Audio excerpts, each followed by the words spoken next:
함께 따라해 볼까요? 하나님 나라. 하나님 나라. 네, 오늘 말씀의 제목은 하나님 나라입니다. 오늘 우리 살아있는 교회 오신 여러분을 진심으로 환영하고 축복합니다. 여기 히터 좀 잠깐 꺼주실래요? 네. 저희 교회가 지금 오늘 역사적인 예배를 드리거든요. 뭐가 역사적이냐?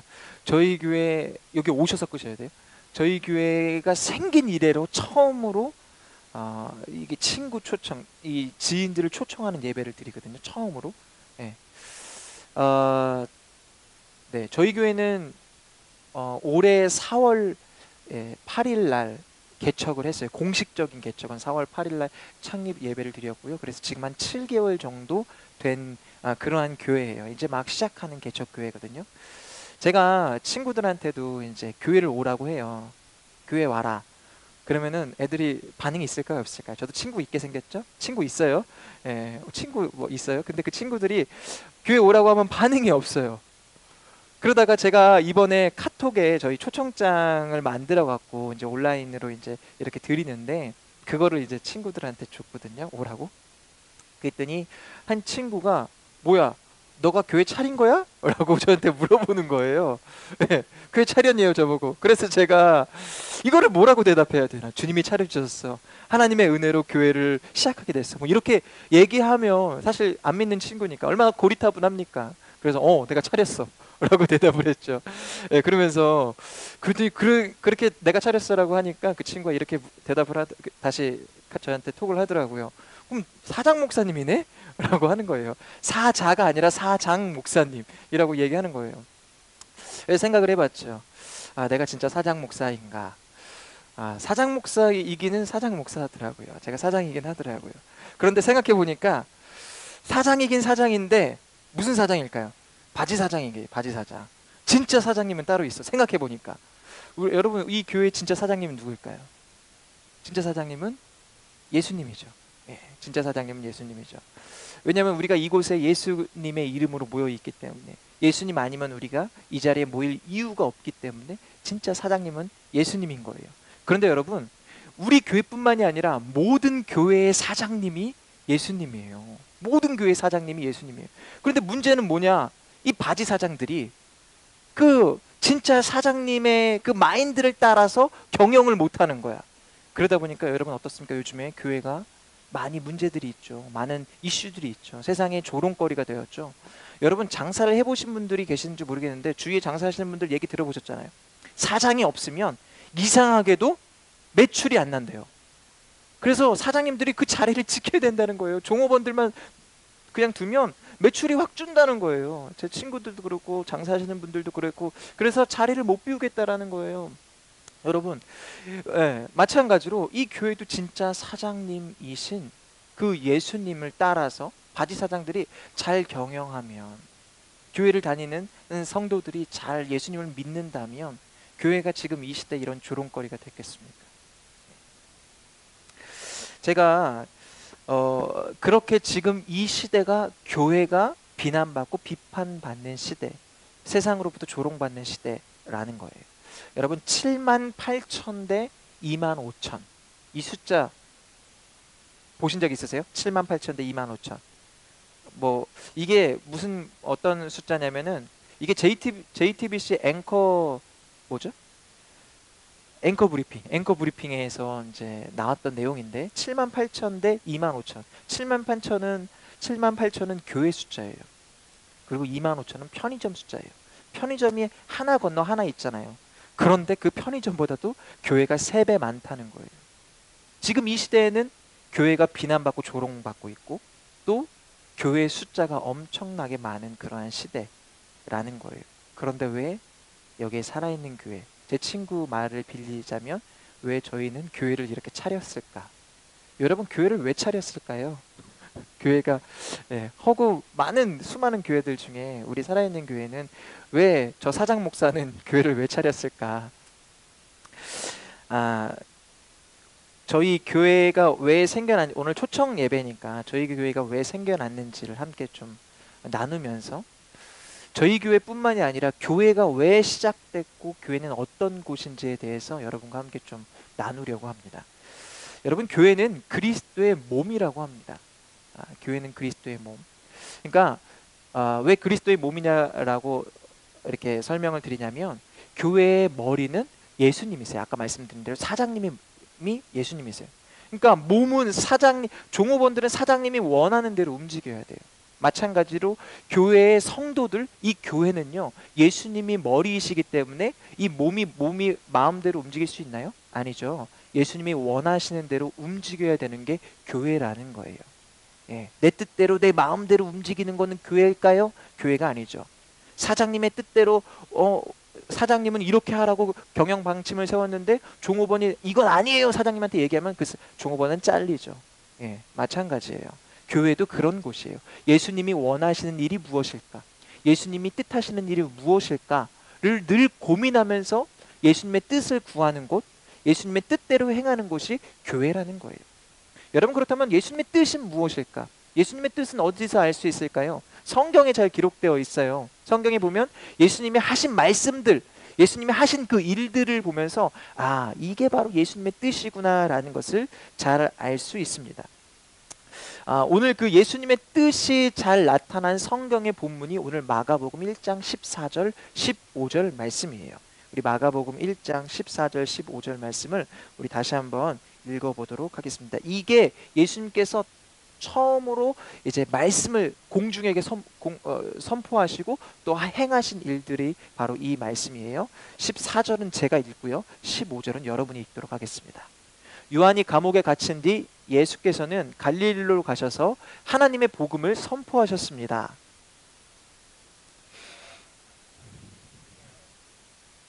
아멘.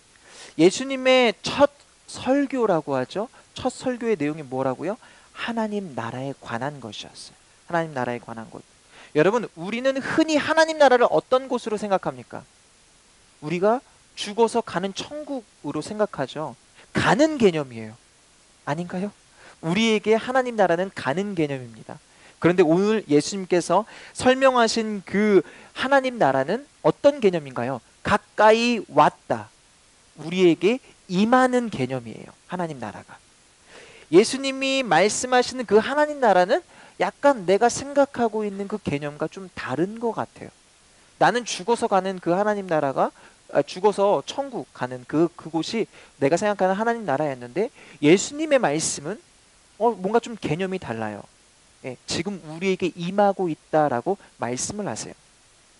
여러분, 그러면서 예수님께서 그 하나님 나라가 오고 있다라고 하면서 우리에게 요구하신 내용이 뭔가요? 요구하신 내용, 그것은 바로 회개하고 복음을 믿으라라는 거예요. 여러분, 왜 회개하고 복음을 믿어야 할까요? 왜요? 하나님 나라는, 생각해 보세요. 하나님 나라는 누가 통치하시는 나라일까요? 하나님이 통치하시는 나라예요. 주권이 누구에게 있다? 하나님에게 있다. 하나님이 다스리는 나라는 하나님께 주권이 있기 때문에 하나님은 거룩하신 하나님이시죠. 죄가 있는 사람들은 하나님의 통치를 받을 수 없어요. 하나님의 백성으로 하나님의 통치를 받을 수가 없어요. 여러분, 우리가 인정하던 인정하지 않던 하나님 나라는 예수 그리스도께서 이 땅 가운데 오심으로 이미 임하였습니다. 예수님께서 이 말씀을 선포하심으로 이미 이 땅에 임하였어요. 그렇기 때문에 우리가 하나님의 통치를 받기 위해선 회개하고 복음을 믿어야 된다. 그래야 너네가 하나님 나라 백성이 될 수 있고 하나님의 통치를 받을 수 있고 하나님의 뜻을 볼 수 있고 이룰 수 있어. 그것을 예수님께서 말씀하신 거예요. 그러면 예수님께서 어떤 이 말씀을 하시고 난 다음에, 하나님 나라에 관한 이 말씀을 선포하신 다음에 어떤 사역을 하셨을까? 우리가 어떤 사역을 했는지를 함께 보기를 원하는데요. 예수님께서 이제 이렇게 이 말씀을 선포하시고 난 다음에 가장 먼저 무엇을 하셨냐면 제자를 부르셨어요. 나와 함께할 제자들을 부르시고 어디로 가셨냐면 회당으로 가십니다. 회당으로 가셔서 말씀을 선포하시는 것, 또 이 말씀하셨어요. 회개하라, 천국이 가까이 왔다. 회개하고 복음을 믿어라라고 말씀을 선포하실 때 갑자기 그 수많은 회중들 중에 그 귀신 들린, 더러운 귀신 들린 자가 소리를 막 지르는 거예요. 그 장면이 이 마가복음 이제 1장 14절 15절인데 여기서 쭉 이어져서 24절부터 나옵니다. 네, 함께 읽어볼 건데요. 제가 한 절, 여러분이 한 절 이렇게 읽도록 하겠습니다. 나사렛 예수여, 우리가 당신과 무슨 상관이 있습니까? 우리를 망하게 하려고 오셨습니까? 나는 당신이 누구인 줄 압니다. 하나님께서 보내신 거룩한 분이십니다.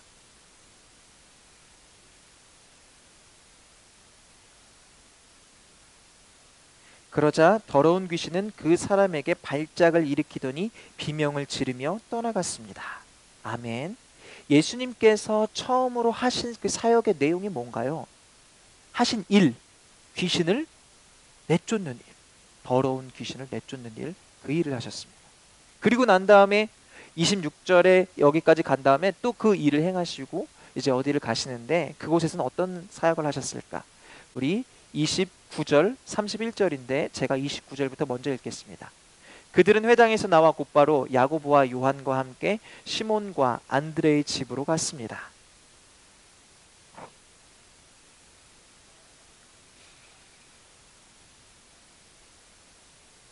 그래서 예수께서 그 여인에게 다가가셔서 손을 잡고 일으키셨습니다. 그러자 그 즉시 시몬 장모의 열이 떨어졌습니다. 곧바로 그 여인은 그들을 시중들기 시작했습니다. 아멘. 예수님께서 그 이후에 하신 사역은 병든 자를 고쳐주시는 사역이었어요. 예수님께서 지금 귀신 들린 자와 병든 자를 고쳐주셨죠. 그 이후에 이제 예수님께서 가는 곳마다 소문이 났을까요? 안 났을까요? 소문이 나기 시작했어요. 수많은 사람들이 몰려들기 시작했어요. 귀신 들린 자와 병든 자들이 몰려들기 시작했어요. 여러분, 왜 몰려들었을까? 귀신 들린 자와 병든 자가 예수님께 왜 왔을까요? 고침받고 싶어서, 회복되기를 원하니까. 네, 그래서 몰려들었어요. 우리 마가복음 1장 32절부터 34절까지인데요. 여러분이 32절부터 먼저 읽도록 하겠습니다. 시작.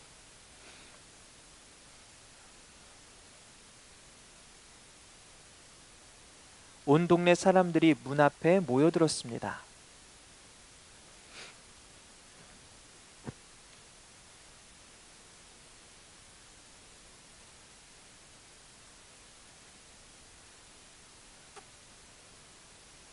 아멘. 예수님은요, 예수님께 나온 이 수많은 병자들, 귀신 들린 자를 고치시고 치유하시고 회복시켜 주셨습니다. 그 이후에 예수님은 또 어떤 일들을 하셨을까요? 성경에 정말 많은 기록이 있죠. 예, 눈먼 자도 고치시고 안진뱅이도 일으키시고 특별히 죽은 자도 살리셨어요. 예, 죽은 자도 살리셨어요. 회당장 야이로의 딸을 살리셨고 나인성 과부의 아들을 살리셨고 나사로를 살리셨습니다. 여러분, 이런 예수님께서 행하신 사역들의 공통점이 있어요. 공통점이 뭘까요? 질병, 귀신, 죽음, 그런 것들로부터 사람들을 자유하게 하셨다라는 거예요. 그리고 그들에게 기쁨을 주셨고 그들에게 생명을 주셨다라는 거예요. 자유를 주셨고 기쁨을 주셨고 생명을 주셨다. 이게 바로 예수님의 사역의 공통점이고 이 예수님의 사역은 바로 하나님 나라에 관한 일들이었다라는 거예요. 하나님 나라에 관한 일들. 예수님께서는요, 말씀으로만 하나님 나라를 선포하신 게 아니라 하나님 나라가 어떤 곳인지를 직접 사람들에게 보여주셨어요. 여러분, 그렇다면 하나님 나라가 어떤 곳인지 감이 오세요? 기쁨과 자유와 생명이 있는 곳. 예. 우리의 인생은 고난과의 싸움이에요. 여러분, 여기서 고난 한 번도 안 당해보신 분 계세요? 예, 절대 없죠. 우리 인생은 고난과의 싸움이에요. 누구나 고난당하고 고난 때문에 힘들어합니다. 왜 그럴까요? 왜 그럴까요? 두 가지 이유가 있어요. 첫 번째는요, 우리 모두가 연약한 존재이기 때문에 그렇습니다. 우리 모두가 연약하기 때문에 고난 당할 수밖에 없어요. 두 번째, 이 세상은 죄가 가득하기 때문에 그렇습니다. 죄가 가득하고 우리는 연약하기 때문에 고난 당할 수밖에 없어요. 예. 또한 여러분, 그렇게 우리는 연약하고 이 세상은 죄가 많기 때문에 이 세상은 죄가 많고 우리는 연약하기 때문에 이 세상에서 가장 쉬운 일이 뭔지 아세요? 가장 쉬운 일이 뭔지 아세요? 지옥 가는 거. 우리 그냥 가만히 있으면 지옥 가요. 아무런 노력하지 않으면 지옥 가요. 세상에서 가장 쉬운 게 지옥 가는 일이에요. 예. 왜냐하면 우리는 연약하고 세상은 죄가 가득하기 때문에 그렇습니다. 여러분, 죄 짓는 일은 너무나 쉬워요. 근데 선한 일을 하려면요, 마음을 먹어야 돼요. 마음을 먹어야 돼요. 제가 그 금요일 날 저희가 이제 그 기도회를 하거든요.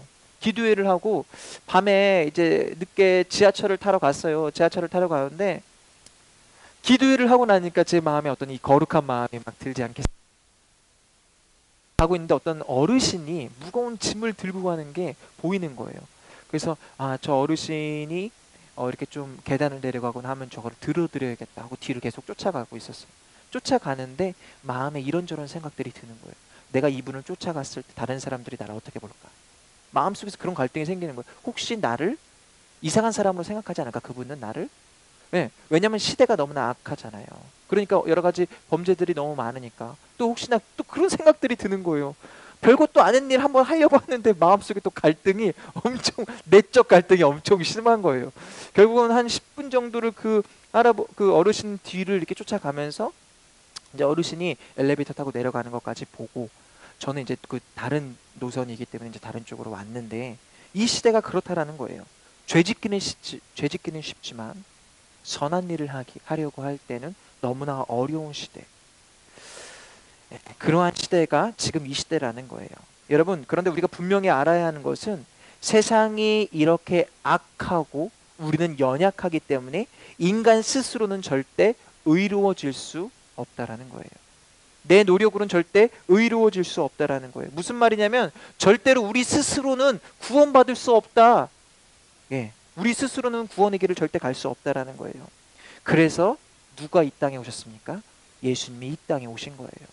그 예수님이요, 인간 스스로는 절대 의로워질 수 없기 때문에 인간들이 이렇게 질병 가운데 또 귀신 들림 가운데 고난 가운데 있으니까 너무 불쌍한 거예요. 그래서 이들을 구원하시기 위하여 누가 오셨다고요? 예수님이 오셨다고요. 여러분, 기독교와 다른 종교의 차이가 뭡니까? 기독교와 다른 종교의 차이. 산에 오르는 것으로 비유를 하잖아요. 예, 다른 종교들은요, 산 정상에 신이 있어요. 신이 있고 우리가 열심히 노력하면은 그 산 정상에 오를 수 있어 신을 만날 수 있고 구원받을 수 있다라고 다른 종교는 이야기합니다. 그런데 그 노력은요, 엄청난 노력과 헌신이에요. 그래서 다른 종교 사람들이 기독교인들보다 더 열심히 사는 이유가 그 신을 만나기 위한 그 열정과 헌신, 삶을 정말 그 헌신해서 사는 거예요. 신을 만나기 위해, 구원받기 위해요. 그런데 기독교는 어떤 종교입니까? 다른 종교와는 달리 우리 인간 스스로는 산 정상에 오를 수 없다는 걸 알고 있어요. 그래서 누가 이 땅에 내려오셨다고요? 예수님이 이 땅에 내려오셔서 우리를 만나 주셨죠. 그리고 예수님께서 손을 잡고 함께 산 정상으로 우리를 끌고 올라가시죠. 그게 바로 기독교라는 거예요. 다른 종교와의 차이가 그런 차이점이죠. 결국은요, 예수님께서 이 땅 가운데 오신 이유는요, 우리를 구원하시기 위하여. 고난당하고 있는 우리들, 여러분 고난 다 있잖아요. 연약하고 죄 많으니까 고난 당할 수밖에 없거든요. 그런 우리들을 구원하시기 위하여 예수님이 이 땅에 오셨다는 거예요. 그리고 하나님 나라를 선포하시고 하나님 나라의 일들을 행하셨는데, 하나님 나라의 일들이 어떤 일들이냐 다 보여주실 수는 없지만 맛보기로 병자들을 고치셨고, 귀신 들린 자를 귀신을 내쫓으셨고, 살리셨고, 일으키셨고, 세워주셨고, 그렇게 우리에게 자유와 기쁨과 생명을 주시는 일들을 하셨다라는 거예요. 그러면서 말씀하시는 거예요. 하나님 나라가 이미 임하였다. 하나님 나라가 이미 임하였다. 하나님 나라의 복음을 믿게 하시려고 그 모습들을 보여주신 거예요. 사람들이 그 일들이 막 일어나니까 예수님이 하시는 말씀을 믿기 시작하는 거예요. 예, 그 말씀들을 믿기 시작하는 거예요. 예수님이 행하셨던 일들이 바로 그러한 일들이었다라는 거예요. 여러분, 그런데요, 이 일들을 보면서 이러한 하나님께서 주시는, 예수님께서 행하신 자유와 기쁨과 생명을 주시는 이 일들을 보면서 질투하던 사람들이 있었어요. 이게 정말 눈앞에서 뻔히 보이는데 믿을 수밖에 없는데 믿지 않으려고 하는 사람들이 있었어요. 그들이 누구였나요? 그러한 사람들이 있었는데 그들은 유대교의 지도자들, 사두개인들, 바리새인들, 그들은 뭐 서기관들, 뭐 이러한 유대교의 그 지도자들은 예수님을 배척했어요. 왜냐하면 예수님이 자기들보다 능력이 뛰어난 것 같아. 말씀을 선포하시는데 뭔가 권위 있는 능력의 말씀을 선포하시는 것 같아. 그러니까 그 예수님을 배척한 거예요.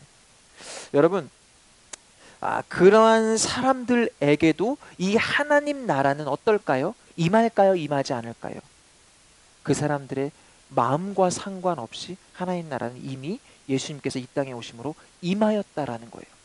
하나님 나라는 하나님 나라를 내가 믿을 거야 안 믿을 거야 이렇게 결정하는 거와 상관없이 하나님 나라는 이미 임하였다라는 거예요. 우리 마태복음 12장 28절 함께 읽어볼게요. 마태복음 12장 28절 우리 함께 읽겠습니다. 시작. 그러나 내가 하나님의 영을 힘입어 귀신들을 쫓아낸다면 하나님 나라가 이미 너희에게 온 것이다. 아멘. 여러분 잘 보세요.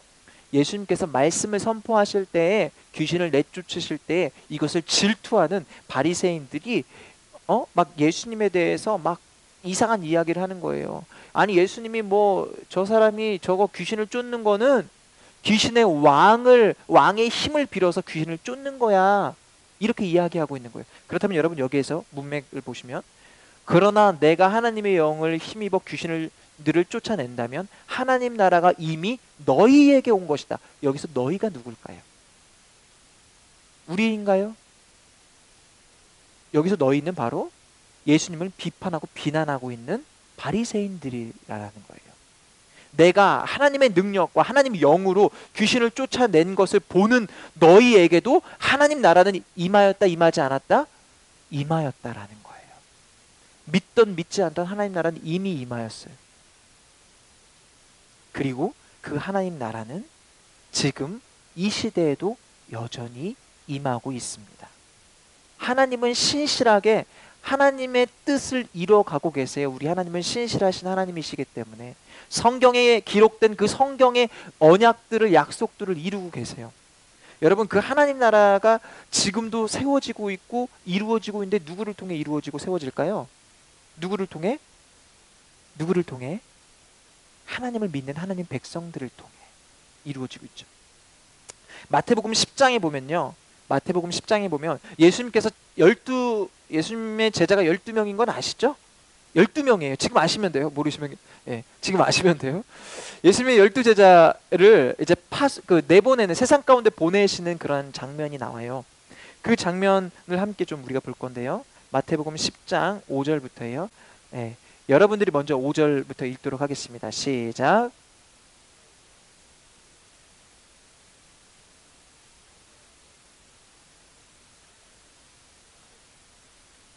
오직 이스라엘 집의 잃어버린 양들에게 가라. 아멘. 예수님의 제자들이 세상에 나가서 전한 내용이 뭔가요? 7절에 보면 하늘나라가 가까이 왔다. 하나님 나라가 임하였다. 제자들이 하는 게요. 예수님 믿어. 뭐 교회 다녀야 돼. 이런 내용이 아니고요. 하나님 나라가 가까이 왔다. 그 일들을 했어요. 그러면서 예수님께서 제자들에게도 능력을 주셨어요. 제자들이 어떤 일을 행할 수 있는 능력을 주셨나요?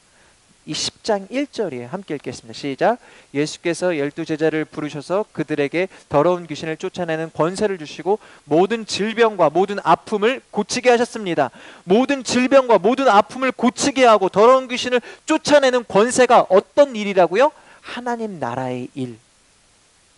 우리를 구원하시기 위해 이 땅에 오신 예수님이 행하신 일, 고난 가운데 연약한 우리들이 고난당할 수밖에 없는데 우리를 구원하시기 위해 행하신 일이 바로 이 일이에요.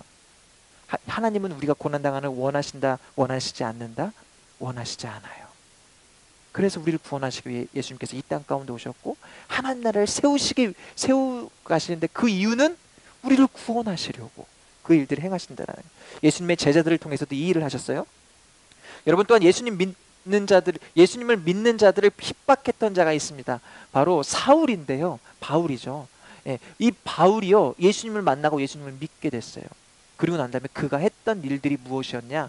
여러분 함께 말씀 볼까요? 사도행전인데요. 사도행전 19장 8절 말씀 함께 읽겠습니다. 시작. 바울이 회당으로 들어가 석 달 동안 담대하게 말하며 하나님 나라에 대해 강론하고 설득했는데, 아멘.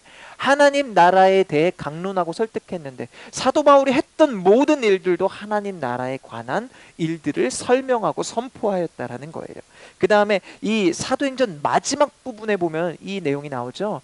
사도행전 마지막 우리 28장 30절 31절인데 제가 30절 여러분이 31절 읽겠습니다. 바울은 만 2년 동안 자기 셋집에 머물면서 자신에게 찾아오는 모든 사람을 맞아들여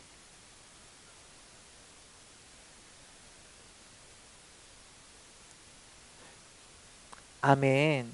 사도 바울이 한 건 다른 게 아니에요. 하나님 나라를 선포하였다. 하나님 나라를 선포하였다. 예수님을 만나고 사도 바울이 한 거는 이거뿐이에요. 하나님 나라를 증거하고 하나님 나라를 선포하는 것. 예수님은 죄악 가운데 고난당하는 저와 여러분을 구원하시기 위하여 이 땅 가운데 오셨어요. 그리고 이 땅에 오셔서 행하신 일이, 우리를 구원하시기 위해 행하신 일이 뭐라고요? 하나님 나라를 전하시고 선포하셨다라는 거예요. 그리고 예수님의 제자들을 통하여서 그 일들을 계속해서 계승될 수 있도록 예수님께서 제자들을 키우셨고, 그 제자들은 그러한 예수님의 뜻을 계속해서 이루어 갔죠. 그리고 지금 이 시대 가운데도, 이 우리가 살아가는 이 시대 가운데도 하나님 나라는 계속해서 세워지고 있다라는 거예요. 누구를 통해서요? 예수님의 제자,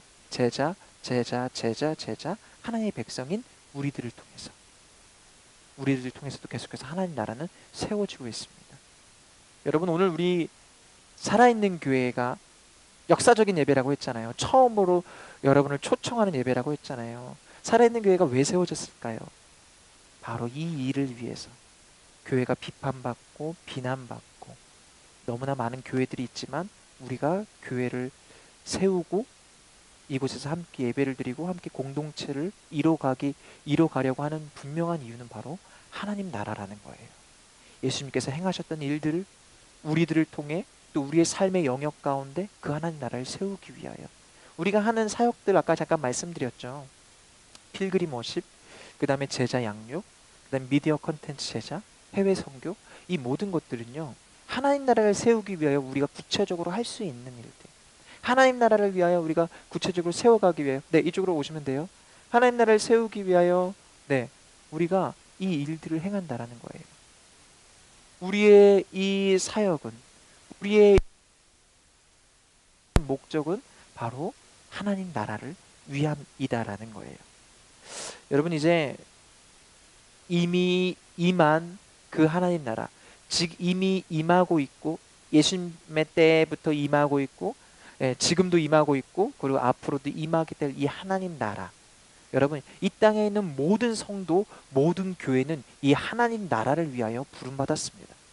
여기 있는 저와 여러분도요, 신앙이 있고 없고, 내가 그 예수님을 인정하고 인정하지 않고, 이런 거랑 상관없이 이 하나님 나라는 이미 임하였고, 하나님은 여러분을 통하여서 그 하나님 나라를 세우길 원하십니다.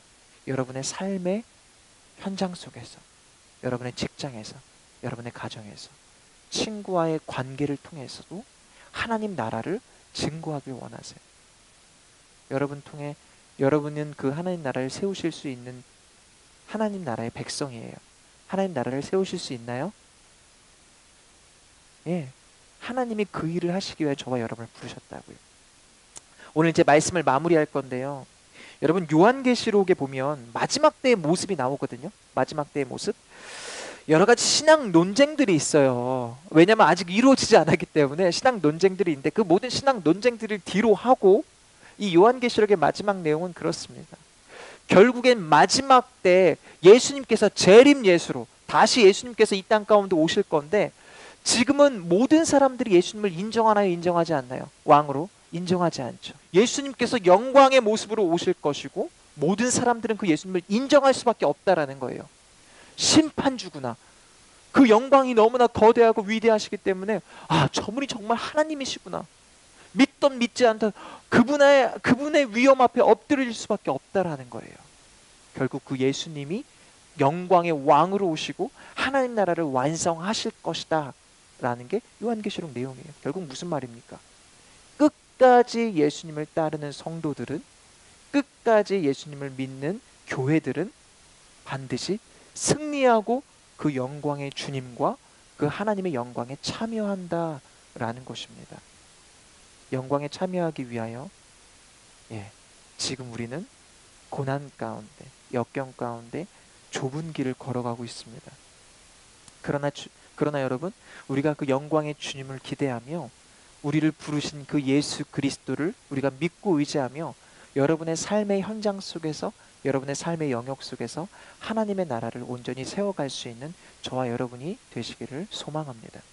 여기에 있는 분들 중에 이제 저희 군인 선생님이 한 분 계세요. 우리 군인 선생님이 한 분 계신데 그 군인 선생님이 이제 훈련을 열심히 하셔야 실제로 전쟁이 일어날 때 잘 전쟁을 할 수 있겠죠.